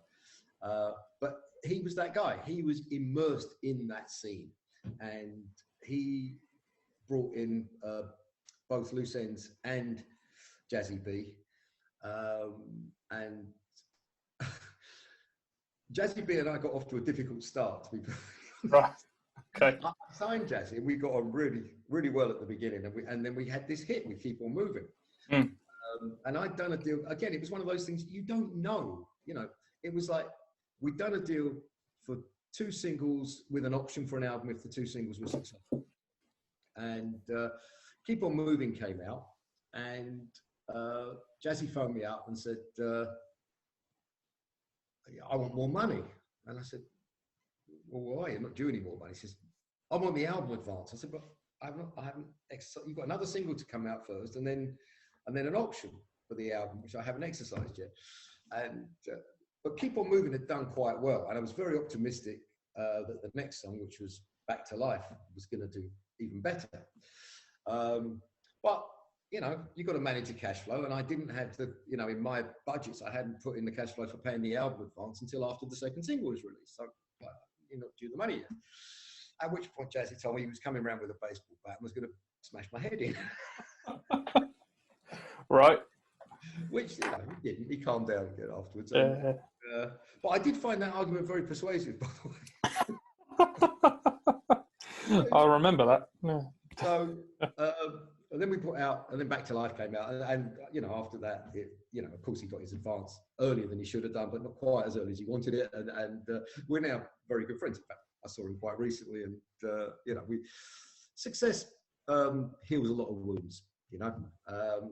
So Jazzy, the initial conversation was not difficult. The credit for identifying the talent goes to Mick Clark, who's sadly no longer with us. With Loose Ends, it was a similar thing. Mick brought them in, and I just really liked them. I got on particularly well with Steve Nicol, who was a lovely, lovely guy. And we just got along, and I told him what I'd do. But like I say, I didn't find them. I can't tell you a story about, I was in some grotty pub somewhere and I saw this fantastic band and I thought it was the future of music. I just, my A&R guy brought them in. I think they were great. And I got along with them really well, and we made a deal very quickly and easily. Janet Jackson, I had nothing at all to do with. I was no longer involved with Virgin Records by the time she was signed, so I can't give you any comments. But that was, I think it was either during the time when I said, Virgin weren't developing acts, they were just buying in successful acts, or it was after I left when that policy also continued. But I didn't have anything to do with Janet Jackson. Brilliant. No, great story. And they've already said thank you. How nice. There are a lot of questions about. Okay. If you've got time for one more, yeah. I've been very long-winded. I apologise. I can go on for another 15, 20 minutes if you need to. I mean that's awesome, but we've got another talk at 12:45, and I'm going to have to set up for that one. As much as I'd love to continue, in the ever oh, hang on, wait, there's a separate checkbox here that I've been missing out on. Oh, blimey, I've just found a load more questions. All right, we might be here for a while. Hi, Steve. I'm doing my dissertation on music publishing to investigate the effects of Brexit on the world of music publishing. How would you say it is affecting music publishing today, and how would you think the future will look like? I'm particularly interested in the relationship between the UK and Europe. Also, is it okay if I reference you in my text? Yeah, I would imagine so. Academically, I think that's all right. No problem with that. To be honest with you, I'm not really seeing any effects of Brexit just yet. I mean, and it's hard to separate out the effects of Brexit from the pandemic as well. I mean, are estimating that income next year is going to drop by something like 30% because artists can't tour. And of course, there is a payment, to the PRS for live performances of your work as well. So that's going to impact music publishing. But I don't yet know you can't separate out the pandemic from Brexit right now because people can't tour because they can't tour. But it might be that when the pandemic's manageable, that people can't tour because of this business with visas that they're talking about. Apparently, the government was offered visas for the creative industries, but turned them down because they wanted them to apply it more widely to other industries as well. So I think there's a willingness. Everyone loves Anglo-American music in Europe. I think they want to be able to hear it performed live. I don't think they want to stop us going there. But yeah, there is a problem there. They're going to have to resolve this visa problem because otherwise it's going to become very expensive and unaffordable for some bands to go and less profitable for others. So there will be an impact if they can't sort out this visa thing after the pandemic is put under control. Other than that, I'm not seeing anything else that's really troubling me about this. I mean, there'll be legislation. I think that it would be. Perhaps it might have been more helpful if we'd have been part of the EU, that we could be part of the conversation, about regulating the tech companies. I mean, I think, there are issues with YouTube and royalty payments and so on that need to be sorted out. We might have been stronger as part of the, European lobby, as opposed to leaving them to do it separately, because we've got more of what Europe wants than they do, frankly. In many markets, the international repertoire is at least as popular as the domestic repertoire. So then again, you've got protectionism. So the French will be very happy about that. They already have quotas. There's only a certain amount of non-French music. They have minimum quotas for the amount of content on their radio stations that is Anglo-American or not French. So there might be some European countries that are taking a protectionist attitude. And we'll have to see. But I think, that the issues that need to be looked at are the visas for live performances and, the tech companies, just generally the control of the tech companies, and whether or not our departure from the EU is going to impact our ability to control things like YouTube and make sure that people are adequately compensated if they're based over. Great answer. Let me know if how you're doing for time, because I'm aware we are over. Since streaming is under scrutiny right now with the DCMS and Broken Record campaign getting a foothold, how do you predict the outcome of the inquiry? Do you think that the percentage between record labels and publishers will actually change in favour of creators? I hope it does. I think it's only fair that it does. But the publishing industry is still dominated by the major publishers, by Warner's, Sony, Universal, and now B&G, who are in a separate category for a number of reasons. But they are owned by record companies. And so to make the publishing companies benefit takes profit away from the record companies. And I don't think they're going to want to do that. So there's going to be some resistance to this. Having said that, the way the technology is democratizing the process and people are finding less justification for making a conventional type of record deal, there's going to be pressure on them from that point of view as well. And then the other thing is, you know, it's an easy win for the politicians if they can help songwriters. You know, if they've got creative people saying this government really helped the creative industries, that's going to be good for them. And the record companies are always going to be seen as the bad guys, and the songwriters and the artists are going to be seen as the good guys. So it could be that there'll be some progress. I hope so, because it is unbalanced at the moment. And it's not working well for the industry. As I said, you know, if you want to create a catalogue of the future, you've got to develop the artists of today. Brilliant. I'm going to knock it on the head there. I think we've had some great questions. Obviously, amazing insight. Some amazing answers from you, Steve. Thanks so much for coming in. Yeah, I'm glad you enjoyed it. I'm sure everybody who's tuned in. I'm getting a lot of thank yous coming up in the chat right now. I don't know if you're able to see those, but you know, I can certainly see that people are thankful. Awesome.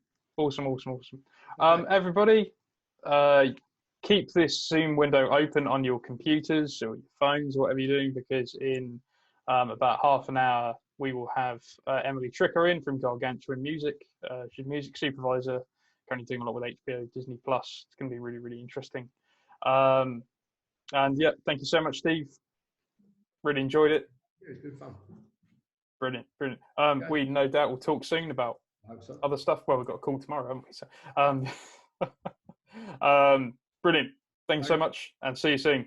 Thanks, everybody. Bye. Bye.